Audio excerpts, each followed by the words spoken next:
Good morning. I'm Lee Jamison, and this is the 79th installment of the Bible in a Year.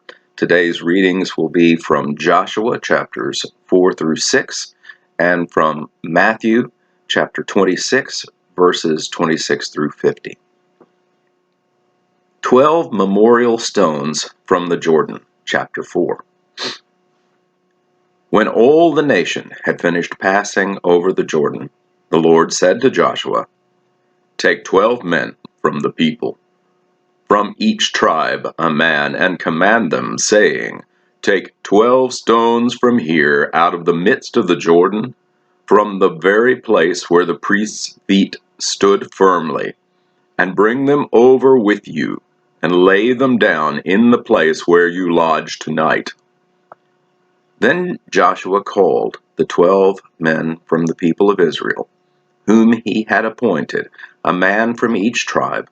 And Joshua said to them, "Pass on before the ark of the Lord your God in the midst of the Jordan, and take up each of you a stone upon his shoulder, according to the number of the tribes of the people of Israel, that this may be a sign among you. When your children ask in times to come, 'What do those stones mean to you?' then you shall tell them that the waters of the Jordan were cut off before the ark of the covenant of the Lord. When it passed over the Jordan, the waters of the Jordan were cut off. So these stones shall be to the people of Israel a memorial forever." And the people of Israel did just as Joshua commanded, and took up 12 stones out of the midst of the Jordan, according to the number of the tribes of the people of Israel, just as the Lord had told Joshua. And they carried them over with them to the place where they lodged, and laid them down there. And Joshua set up 12 stones in the midst of the Jordan, in the place where the feet of the priests bearing the ark of the covenant had stood. And they are there to this day. For the priests bearing the ark stood in the midst of the Jordan, until everything was finished that the Lord commanded Joshua to tell the people, according to all that Moses had commanded Joshua. The people passed over in haste. And when all the people had finished passing over the ark of the Lord, and the priests passed over before the people, the sons of Reuben and the sons of Gad and the half-tribe of Manasseh passed over, armed before the people of Israel as Moses had told them. About 40,000 ready for war passed over before the Lord for battle, to the plains of Jericho. On that day the Lord exalted Joshua in the sight of all Israel, and they stood in awe of him, just as they had stood in awe of Moses all the days of his life. And the Lord said to Joshua, "Command the priests bearing the ark of the testimony to come up out of the Jordan." So Jordan commanded the priests, "Come up out of the Jordan." And when the priests, bearing the ark of the covenant of the Lord, came up from the midst of the Jordan, and the soles of the priests' feet were lifted up on dry ground, the waters of the Jordan returned to their place, and overflowed all its banks, as before. The people came up out of the Jordan on the 10th day of the first month, and they encamped at Gilgal, on the east border of Jericho. And those 12 stones which they took out of the Jordan, Joshua set up at Gilgal. And he said to the people of Israel, "When your children ask their fathers in times to come, 'What do these stones mean?' then you shall let your children know, Israel passed over this Jordan on dry ground. For the Lord your God dried up the waters of the Jordan for you, until you passed over, as the Lord your God did to the Red Sea, when he dried up for us until we passed over, so that all the peoples of the earth may know that the hand of the Lord is mighty, that you may fear the Lord your God forever." The new generation circumcised. Chapter 5. As soon as all the kings of the Amorites, who were beyond the Jordan to the west, And all the kings of the Canaanites, who were by the sea, heard that the Lord had dried up the waters of the Jordan for the people of Israel until they had crossed over. Their hearts melted, and there was no longer any spirit in them because of the people of Israel. At that time the Lord said to Joshua, "Make flint knives and circumcise the sons of Israel a second time." So Joshua made flint knives and circumcised the sons of Israel at Gibeath Haaraloth, and this is the reason why Joshua circumcised them. All the males of the people who came out of Egypt, all the men of war, had died in the wilderness, on the way after they had come out of Egypt. Though all the people who came out had been circumcised, yet all the people who were born on the way in the wilderness after they had come out of Egypt had not been circumcised. For the people of Israel walked 40 years in the wilderness, until all the nation, the men of war who came out of Egypt, perished, because they did not obey the voice of the Lord. The Lord swore to them that he would not let them see the land that the Lord had sworn to their fathers to give us, a land flowing with milk and honey. So it was their children, whom he raised up in their place, that Joshua circumcised. For they were uncircumcised because they had not been circumcised on the way. When the circumcising of the whole nation was finished, they remained in their places in the camp until they were healed. And the Lord said to Joshua, "Today I have rolled away the reproach of Egypt from you." And so the name of that place is called Gilgal to this day. First Passover in Canaan. While the people of Israel were encamped at Gilgal, they kept the Passover on the 14th day of the month in the evening on the plains of Jericho. And the day after the Passover, on that very day, they ate of the produce of the land, unleavened cakes and parched grain. And the manna ceased the day after they ate the produce of the land. And there was no longer manna for the people of Israel, but they ate the fruit of the land of Canaan that year. The commander of the Lord's army. When Joshua was by Jericho, he lifted up his eyes and looked, and behold, a man was standing before him, with his drawn sword in his hand. And Joshua went to him and said to him, "Are you for us or for our adversaries?" And he said, "No, but I am the commander of the army of the Lord. Now I have come." And Joshua fell on his face to the earth and worshipped, and said to him, "What does my Lord say to his servant?" And the commander of the Lord's army said to Joshua, "Take off your sandals from your feet, for the place where you are standing is holy." And Joshua did so. The fall of Jericho. Now Jericho was shut up inside and outside because of the people of Israel. None went out, and none came in. And the Lord said to Joshua, "See, I have given Jericho into your hand, with its king and mighty men of valor.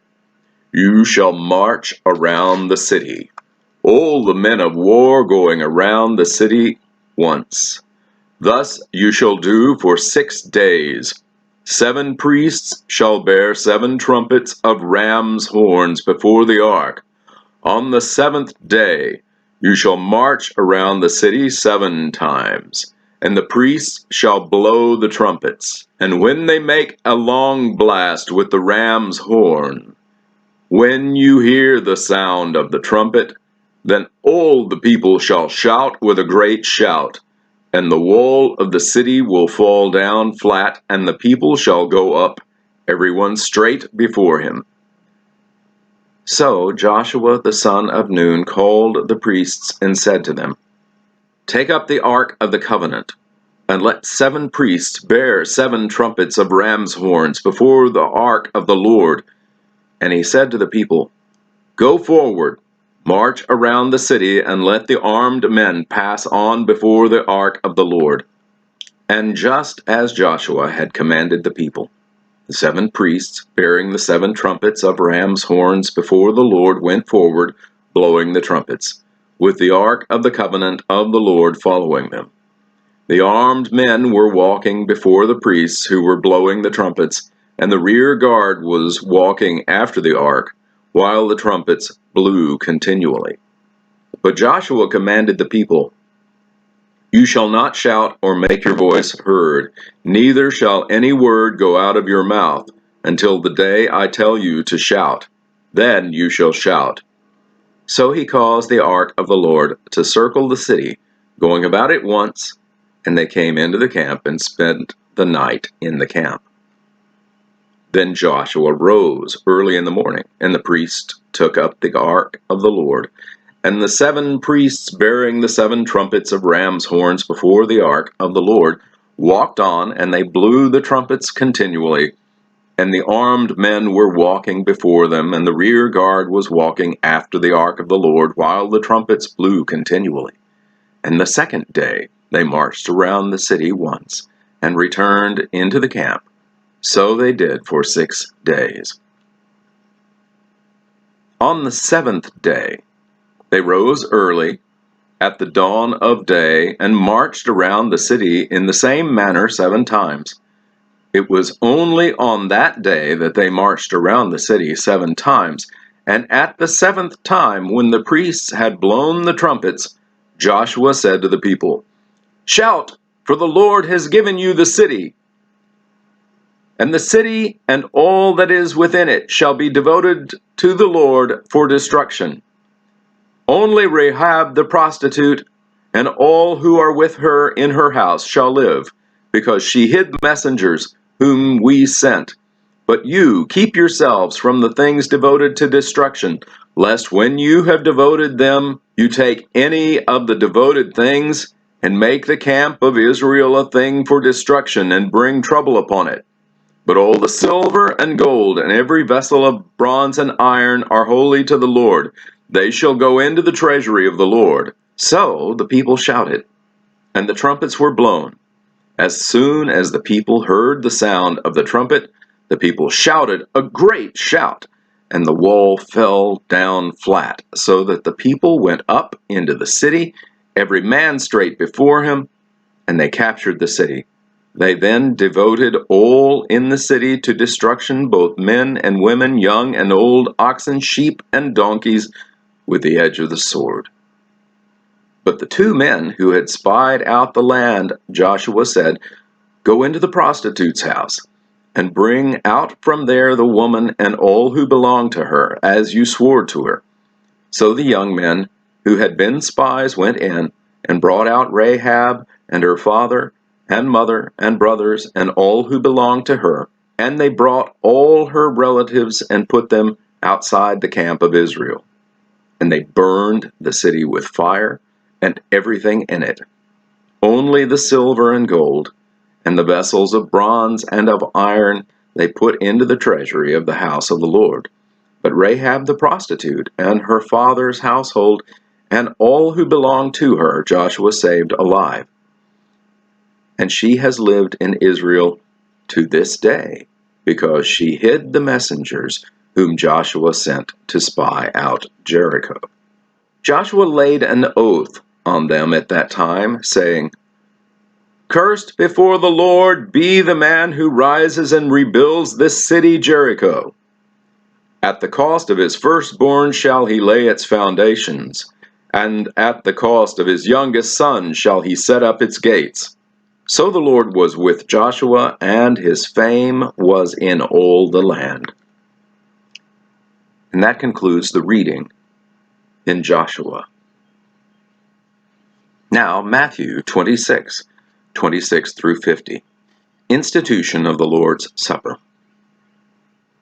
Now, as they were eating, Jesus took bread, and after blessing it, broke it, and gave it to his disciples, and said, Take, Eat. This is my body." And he took a cup, and when he had given thanks, he gave it to them, saying, "Drink of it, all of you. For this is my blood of the covenant, which is poured out for many for the forgiveness of sins. I tell you, I will not drink again of this fruit of the vine until that day when I drink it new with you in my Father's kingdom." Jesus foretells Peter's denial. And when they had sung a hymn, they went out to the Mount of Olives.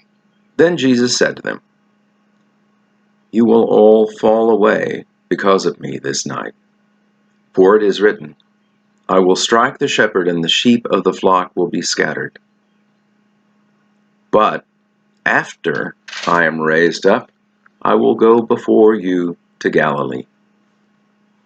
Peter answered him, "Though they all fall away because of you, I will never fall away." Jesus said to him, "Truly, I tell you, this very night, before the rooster crows, you will deny me 3 times. Peter said to him, "Even if I must die with you, I will not deny you." And all the disciples said the same. Jesus prays in Gethsemane. Then Jesus went with them to a place called Gethsemane, and he said to his disciples, "Sit here while I go over there and pray." And taking with him Peter and the 2 sons of Zebedee, he began to be sorrowful and troubled. Then he said to them, "My soul is very sorrowful, even to death. Remain here and watch with me." And going a little farther, he fell on his face and prayed, saying, "My Father, if it is possible, let this cup pass from me. Nevertheless, not as I will, but as you will." And he came to the disciples and found them sleeping. And he said to Peter, "So you could not watch with me 1 hour? Watch and pray that you may not enter into temptation. The spirit indeed is willing, but the flesh is weak." Again, for the 2nd time, he went away and prayed, "My Father, if this cannot pass unless I drink it, your will be done." And again he came and found them sleeping, for their eyes were heavy. So, leaving them again, he went away and prayed for the 3rd time, saying the same words again. Then he came to the disciples and said to them, "Sleep and take your rest later on. See, the hour is at hand, and the Son of Man is betrayed into the hands of sinners. Rise, let us be going. See, my betrayer is at hand." Betrayal and arrest of Jesus. While he was still speaking, Judas came, one of the 12, and with him a great crowd with swords and clubs, from the chief priests and the elders of the people. Now the betrayer had given them a sign, saying, "The one I kiss is the man. Seize him." And he came up to Jesus at once and said, "Greetings, Rabbi," and he kissed him. Jesus said to him, "Friend, do what you came to do." And they came up and laid hands on Jesus and seized him. And that concludes the reading in Matthew. Thank you for watching this video all the way to the end. To gain a wider audience for this series of videos, I ask a few favors of you. First, please like the video and subscribe to the channel. You can also click on a bell icon, and that will make sure that you receive notifications when new videos come out. Then, if you have comments or questions, even if they're critical, I want to hear from them. Be civil, of course. The YouTube algorithm rewards videos that receive audience participation. So I appreciate your input. You are a part of this channel as well. Thank you, and have a blessed day.